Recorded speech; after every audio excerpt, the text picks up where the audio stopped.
Welcome back to the final event of the World Series of Bowling, the 51st Annual PBA World Championship. You see the banners of the 4 finalists. Wes Malott has just moved on to the title match with a 203-191 victory over Rhino Page, as North Rock Lanes get set now for semifinal number 2.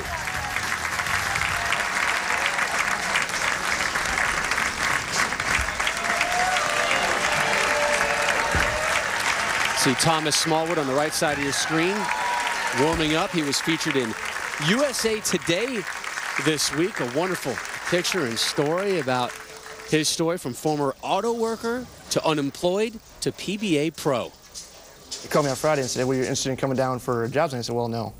They're like, "Well, what are you doing?" I said, "Well, I'm working. I'm a professional bowler." And she's like, "Are you serious?" I'm like, "Yeah, actually on ESPN Sunday, if you want to watch." And the lady next to her was an avid bowler, and ended up talking to her a little bit. So, yeah, it was kind of it was funny. Ladies and gentlemen, the 2009 Chameleon, his third place finish in the PBA Tour Trials in May earned him a full exemption on this season's Lumber Liquidators PBA Tour from Saginaw, Michigan. Please welcome Tom Smallwood.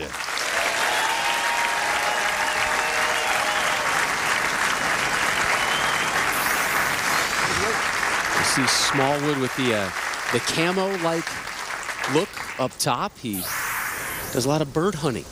In November, bought a new house in Saginaw. Things have really changed in his life the last couple months.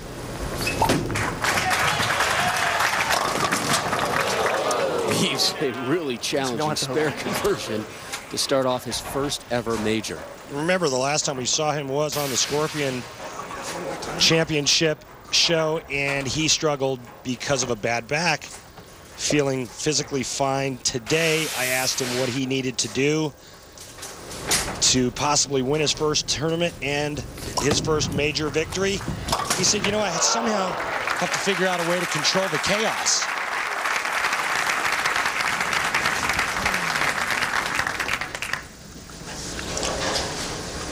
Ladies and gentlemen, the 2009 Chameleon champion and 2005-06 PBA Tour Rookie of the Year from Southampton, Pennsylvania, the real deal, Bill O'Neill. This guy's a show-making monster, isn't he? And now he's got his first win. Look out for Bill O'Neill. Last year, top 10 in every major statistical category, second in points and average, 7th in the Player of the Year points race. He's number 1 in that race right now.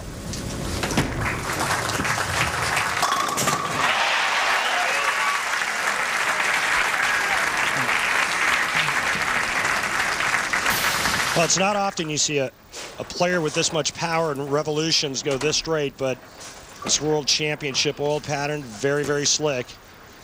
Again, we've talked about it before, the players wanting to keep their target in front of them, meaning don't get their angles real wide or real open. It gives them the best chance to get the ball into the pocket.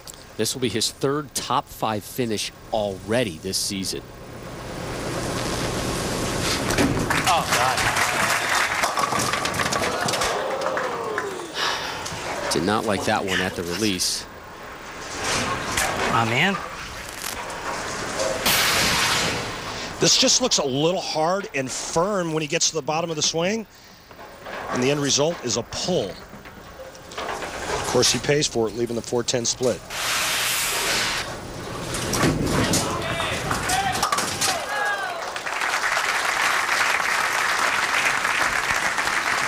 So both in semifinal number 2 have left open frames.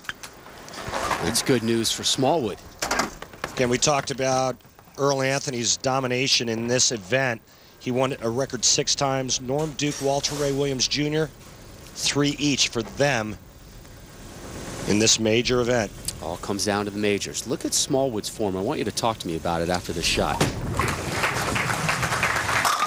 Very unique release on the strike there. Well, it's a very unusual type of style in that he only puts his thumb into the first knuckle, so theoretically halfway. He kind of guides it back with his left hand, so it's a lot like our two-handed bowlers that we see, a lot like Belmonte, a lot like Oscar Palermo, except he does have his thumb halfway in.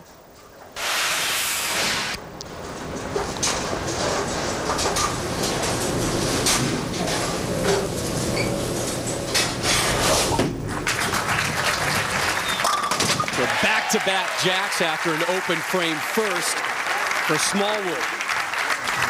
When Tom Smallwood proved himself in Detroit, he proved himself in the World Series of Bowling at Thunder Bowl. He now has to step up and prove that he can do it outside of Michigan.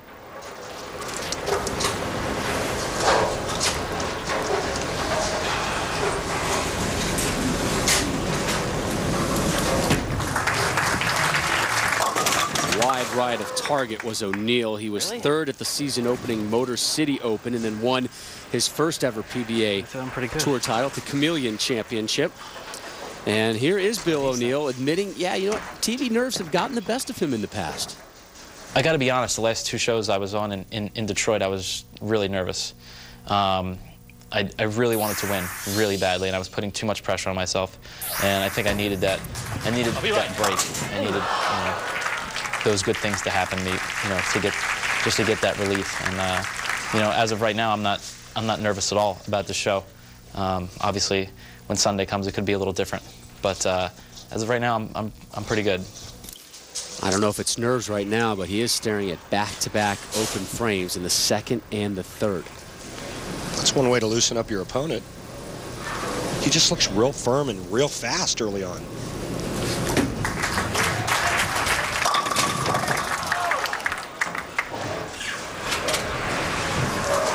And confused.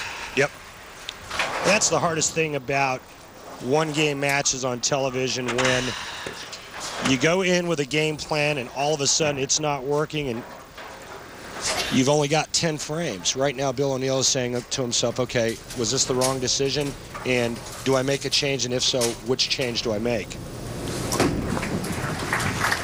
Well, remember, we saw Wes Malott almost implode on himself in semi number 1 in the 5th and 6th frames with open frames there. But then Rhino Page kind of gifted it right back to him. Nothing has been easy for any of our 4 finalists today. The winner of this one to face Wes Malott in our title match. We'll put the wraps on semi number 2, and our live coverage returns to Wichita.